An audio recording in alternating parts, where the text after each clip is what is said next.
नमस्कार, मेरे चैनल पे आपका स्वागत है। आज हम बात करेंगे निवेश का। यदि आपकी उम्र 40-45 की हो गई है, यदि कहीं निवेश नहीं किए हैं तो ये वीडियो ज़रूर आपके लिए है। इन्वेस्टमेंट बहुत ज़रूरी होती है लाइफ के लिए। ज़्यादातर लोगों से 70% लोग वो होते हैं जो कि इन्वेस्ट नहीं करते हैं। यदि इन्वेस्ट का कहा जाएगा तो उनका यही कहना होता है कि पैसे नहीं बचते हैं, बचेगा तो देखेंगे, ठीक है। और लास्ट तक अपना उनके पास अपने तर्क होते हैं, ठीक है। परिवार में खर्चा है, ये खर्चा है, वो खर्चा है, ठीक है।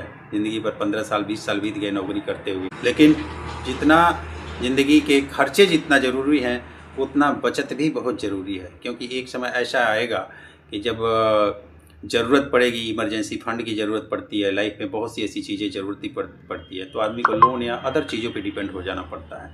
इस वजह से प्लानिंग बहुत ज़रूरी होती है। यदि आपने अभी तक नहीं किया है तो अब से भी ज़रूर करें कि 2026 आने वाला है, तो निवेश कहाँ करना है और कैसे करना है।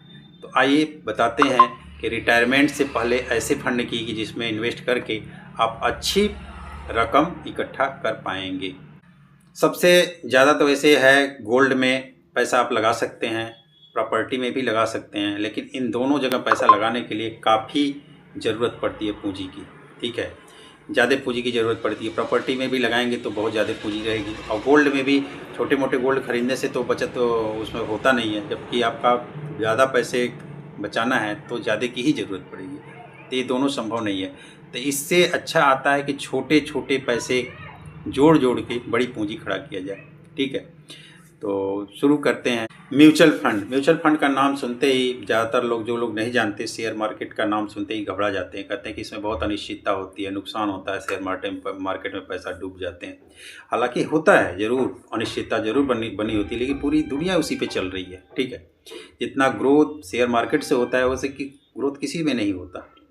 शेयर मार्केट में एक प्रोफेशनल जो फंड मैनेजर होते हैं जो कि इसको मैनेज करते हैं, ठीक है। तो इसमें आप पैसा लगा सकते हैं म्यूचुअल फंड के, शेयर मार्केट के, म्यूचुअल फंड के SIP में पैसे लगा सकते हैं, जो कि छोटी छोटी बचत, छोटे छोटे रकम आप इकट्ठा करेंगे, उसमें जमा करेंगे और उस पर अच्छा रिटर्न मिलेगा। 20 साल का यदि रखते हैं टाइम पीरियड, तो आप आइए देखते हैं कि 20 साल में कितना पैसे इकट्ठा हो पाएंगे। यदि आप 10,000 रुपये महीने की बचत रखते हैं हर महीने, म्यूचुअल फंड में 3 में निवेश कर सकते हैं: small cap, mid cap, flexi cap. ये 4 जगह थीमेटिक में भी कर सकते हैं। ये 4 जगह आप करेंगे तो स्मॉल कैप में यदि 10,000 रुपये को डिवाइड करें, दरअसल एक जगह सारा पैसे रखना ठीक नहीं होता, इसलिए अलग अलग जगह यदि 10,000 को डिवाइड कर दिया जाए अलग अलग जगह, तो 3,000 रुपये आप स्मॉल कैप में रखते हैं 20 साल के लिए।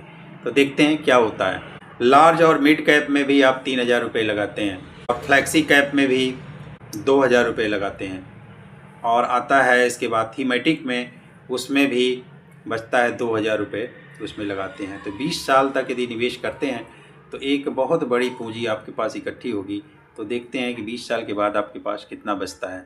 स्मॉल कैप का जो रिटर्न आता है, ठीक है, पिछले मतलब एनालिसिस किया करके बता रहा हूँ, जो इस एनालिसिस किया गया है, ठीक है, तो 26% रिटर्न आया है स्मॉल कैप का। और लार्ज और मिड कैप इसका जो आया है 21% आया है, और फ्लैक्सी कैप का 19% आया है।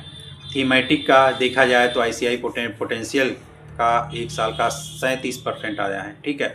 लेकिन 1 साल का नहीं, 5 साल का रिकॉर्ड देखा जाए तो 19% के आसपास आ जाएगा। सारा यदि कैलकुलेशन करके यदि हम इस बजट को इस तरीके से लेके चलें कि 10,000 रुपये महीने आपको हर साल 10% हर साल बढ़ाना है, और 20,000, ठीक है, 20 साल के लिए आपको जमा करना है, छोड़ देना है, भूल जाना है इस चीज़ को कि हमने भी जमा कहीं कर रहे हैं 20 साल के लिए, ठीक है।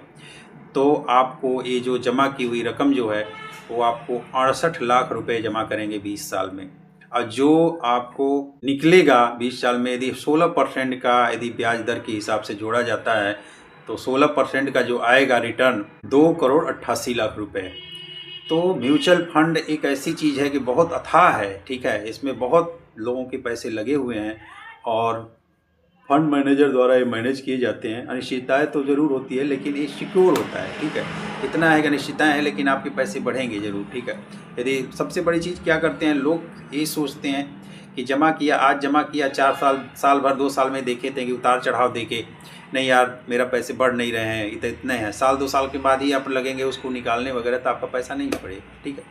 ये 5 साल के अंदर तो आपको ये मान के चलिए कुछ नहीं बढ़ेगा, लेकिन जब 5 साल के बाद पीरियड और बढ़ने लगता है तब आपका पैसा उसमें ग्रो करेगा। तो इस चीज़ को ध्यान रखें कि कम पीरियड पे आपका SIP वगैरह करना है तो आप मत करिए। SIP करना होगा तो आपको 20 साल 25 साल इस तरीके से लेके करेंगे तो बहुत बड़ी रकम इकट्ठी हो जाएगी। एक बार इसको स्टार्ट कर दिए आप, ठीक है, तो कोई और किसी तरह का दिक्कत नहीं होती। हर मंथली अपने सैलरी अकाउंट से कटती रहेगी और इसमें कोई दिक्कत नहीं होता, ठीक है। फंड मैनेजर द्वारा मैनेज किया जाता है, जिसमें कि आपको किसी तरह का परेशानी नहीं आती और ठीक रहता है।